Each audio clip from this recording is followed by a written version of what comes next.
Thank you so much, Bill, for all you've done for us. Our next presenter, if I could have him step forward, please. Mr. Ron Payo.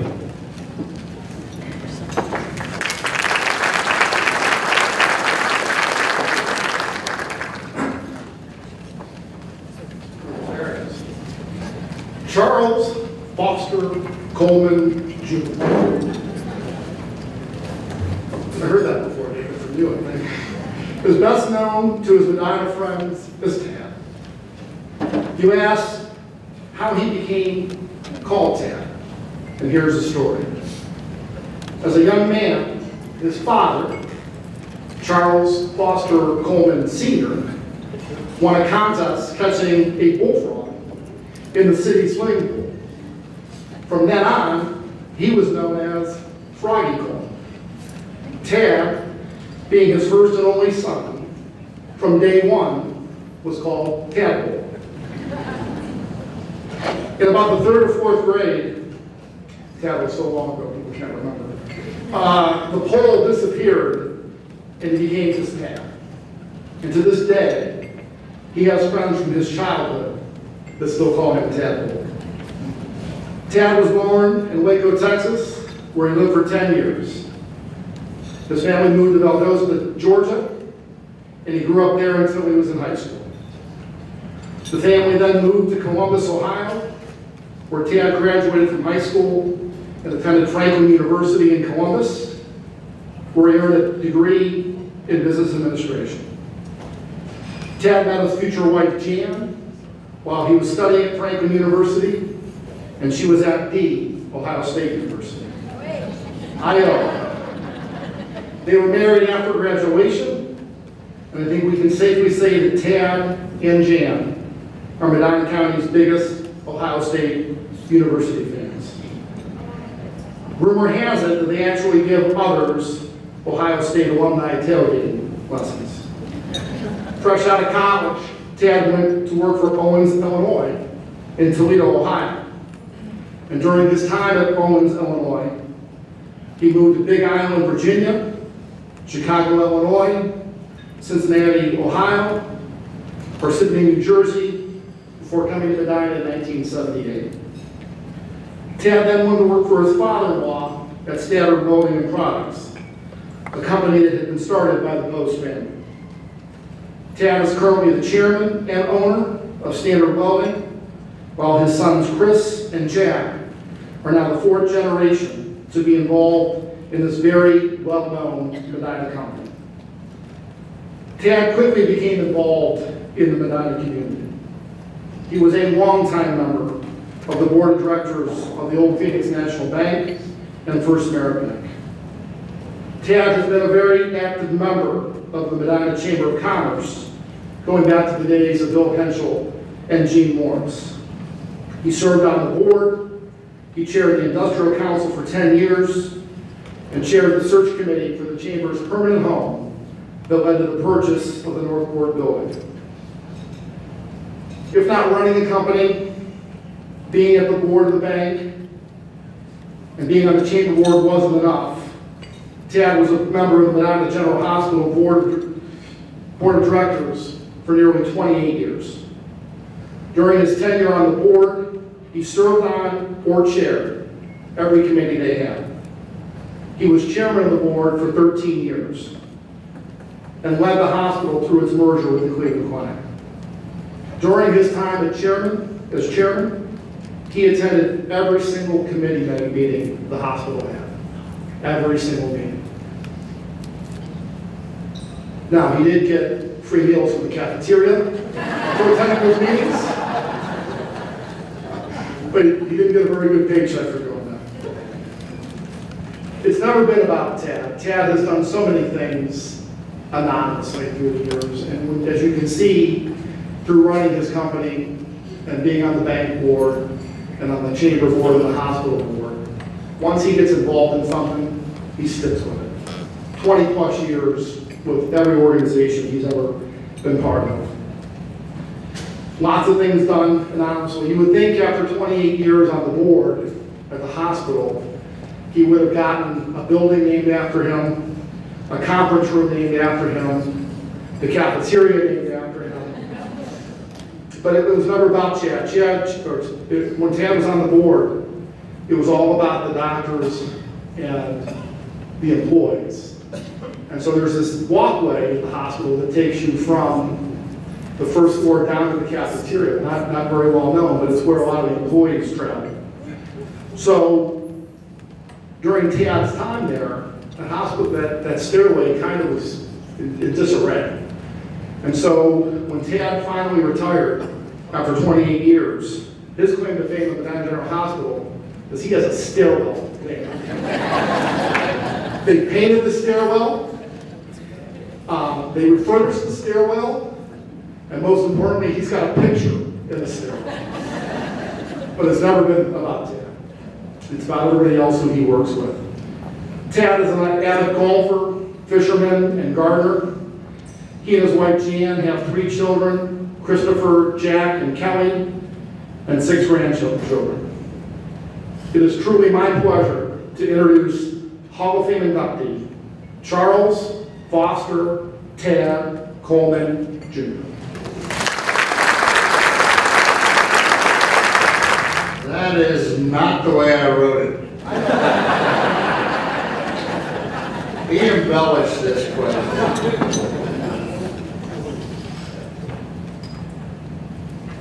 Thank you very much, Ron. I really appreciate the kind words. Some of them were even true. But I would like to tell the audience here that the last time I received an invitation that began, "The friends and neighbors of your community have selected you," I was shipped off to Roanoke, Virginia for the physical of my Army induction. That was an honor, but this is a lot nicer. When I first experienced Medina, which goes back to the 60s because I was chasing my bride, and unfortunately she didn't run very fast. I was introduced to all the ones in town of Medina. The mayor, you're not old enough to understand this, but we had one bank. No Phoenix, we had one hospital as far as the healthcare situation. We had one phone company, GTE, one lumber yard, Bennett's, we had one burger joint, one electric company, one gas company, one department store, Ziegler's, that was it. There was one of everything. 1 or 2 drugstores, 1 car wash, 1 auto parts, and 1 round table in the Hale's front restaurant's window, which is where everyone met at that round table, which is where all the businesses were done in Medina. We also had 1 hardware store and 1 state liquor store. Happened to be across from each other. Now, Al Gore invented the internet. I invented multitasking. I would go to the hardware store to buy a nail and walk across the street and buy a bottle of booze. That's pretty handy. My wife had a drinking problem when it was me.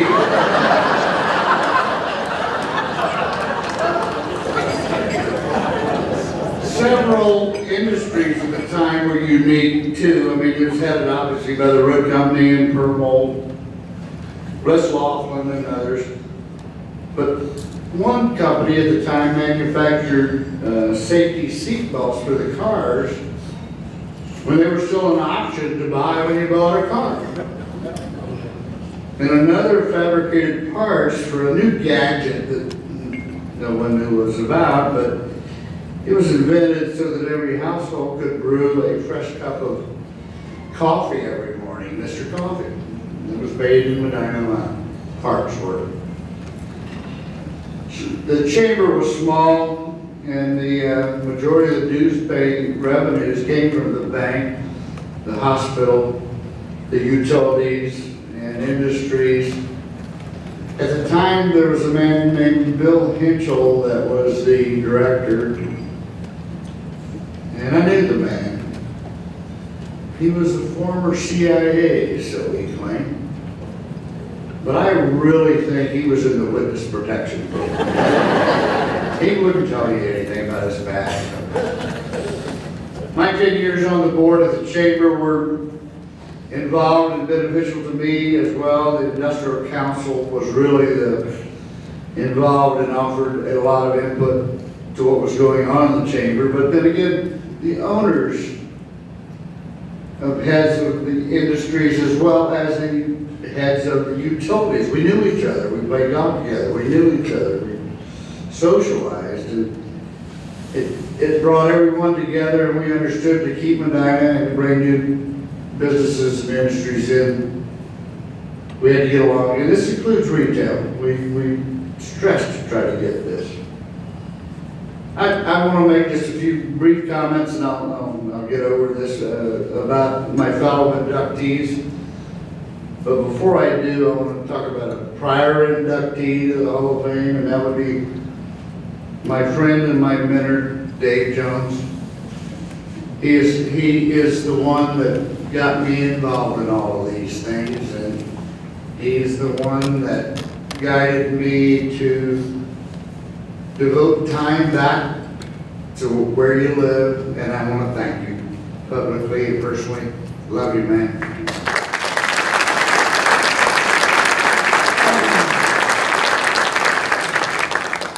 Okay, friends of the cemetery.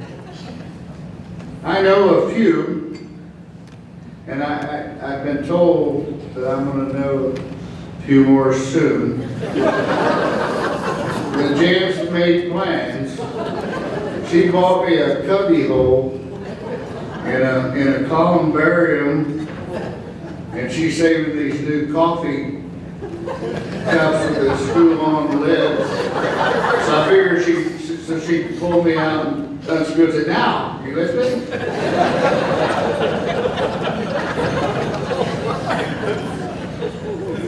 I guess I'm really looking forward to meeting you more, and I'll see you soon, I guess.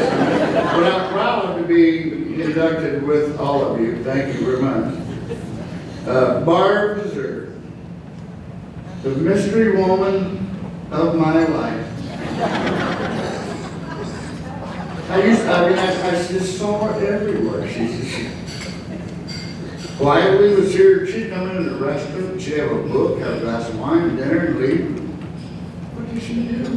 I can't wait to hear her biography or her presentation, because I ran into her everywhere. Barb, yeah. She could be here, there, Gershbacher, City Hall, whatever. One day she walked into my office and said, "How would you like a 5-year tax exemption since you're putting up this new building?" And I, okay. I didn't even know it existed. The mayor didn't tell me about it. She's been a favorite of mine ever since, and she is a real asset to the community, and I love you, Barb. You know that. All right, Bill Bettner. I'm going to give you this straight skinny. This man, you heard all the accolades, everything he's ever done. I mean, it is unbelievable. But I want to reveal, I can't reveal everything of our relationship, but at social gatherings, whether it be a fundraiser, he and I would just sort of seek each other out. We'd have an adult beverage with each other. And we would solve the problems of the world. I mean, it might be OSU football, offense or defense. It might be the constant rising price of eggs. We could solve anything. But then the next time I see you, we couldn't remember what we solved, and we start over. But he is truly a gentleman and a gem in the community, as all the accolades. So, love you, man.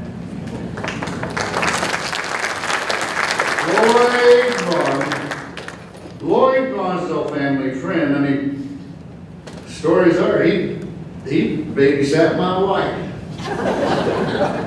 but he won't tell many stories about it. One day, I'm jumping way ahead, I'm keeping this short as I can.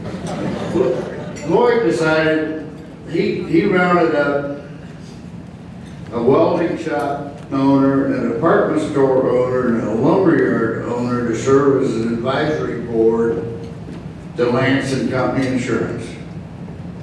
It was an honor to serve on his board, and he was obviously appreciative of our wisdom and professional advice. In fact, so much so that he sold the agency and retired and took up fishing and boating full time. There you go.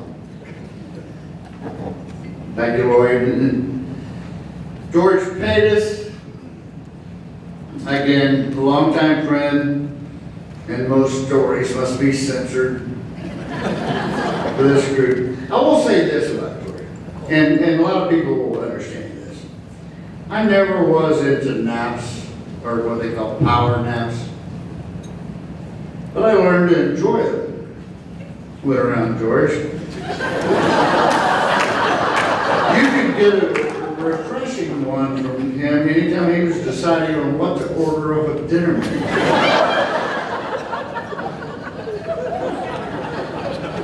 If you're playing bridge with him, to get him to play a card, that's a 5-minute snooze. And God help you if you're playing golf and he's lining up a putt for a $2 Nassau. If you look up the word deliberate, used to be in the dictionary, now it's the myriad of things. It would just say, see George Bates. It was also an honor to serve on the board of directors of the bank while George was at the helm. He obviously thought a lot of his board members, professional advice that we offered as he reduced our status to an advisory board, and then later quarterly meetings. So much of a good thing. I'm getting the vibes now from Lloyd, seriously, his involvement in the community over many years makes him most deserving of this honor. He's a man. Thank you. Gary Hallman, I could talk forever because we spent way too much time together.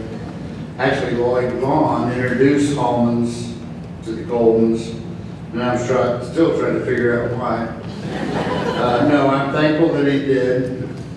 I got to employ his 2 sons for a while and was able to show them what they did not want to do for the rest of their life.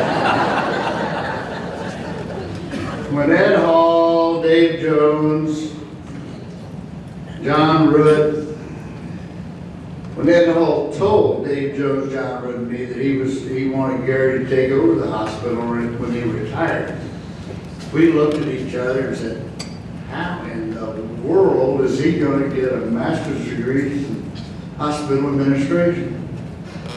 Well, we fortunately remembered that he was married to Holly, and somehow it would be accomplished, and we thanked her very much.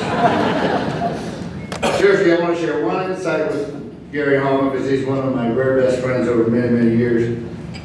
This shows the true spirit behind the man. For the 11 years that I was chairman of the board, we would periodically have the occasion of performance reviews, salary increases, bonuses, and retirement or retention plans, which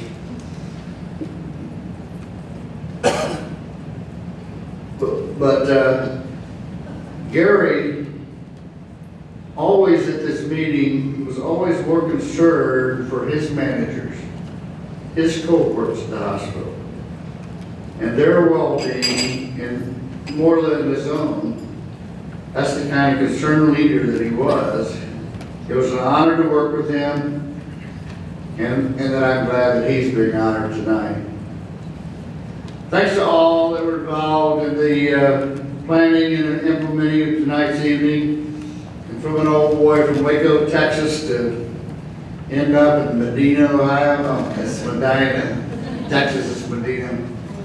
I appreciate it, and thank you very much.